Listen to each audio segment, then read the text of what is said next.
I worked up in the third floor of our house in New York. I have this cozy little study that is in what used to be the attic of the old farmhouse we live in, and just sort of toiled away and sort of dragged the manuscript that I was working on with me everywhere I went, including on vacation, which actually turned out to be a godsend because I had the idea about how to begin the book by starting at the end of my 2008 campaign and talking about the very unlikely journey that led me to be asked by President-elect Obama to serve as Secretary of State, and then to develop a partnership and friendship with him over the 4 years we worked together.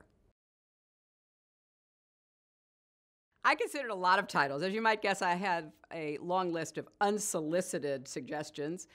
Some said It Takes a World, because I had written a book back in the 90s called It Takes a Village. And that was certainly true in the writing of the book. I had a lot of great help. There was also this wonderful idea that just stayed with me that I thought about very seriously.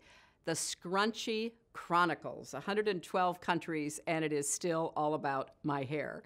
I got a big kick out of that because even during the 4 years I served as Secretary of State, I did go to 112 countries. I was on the airplane for so many days, and I didn't have time to worry about my hair. And so I just let it grow, and I pulled it back, and oh my goodness, I got so many comments about that.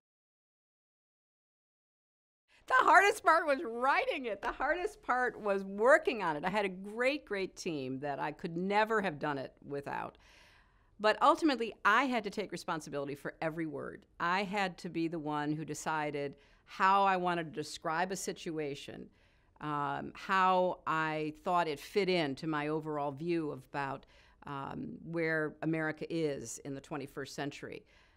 How to connect it with people here at home. You know, why does an economic crisis in Athens, Greece affect people living in Athens, Georgia?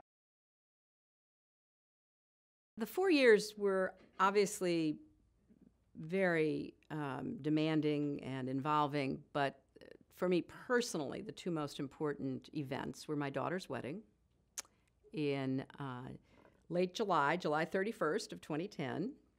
I was trying to help, pick flowers in China and make decisions as I was flying around the world.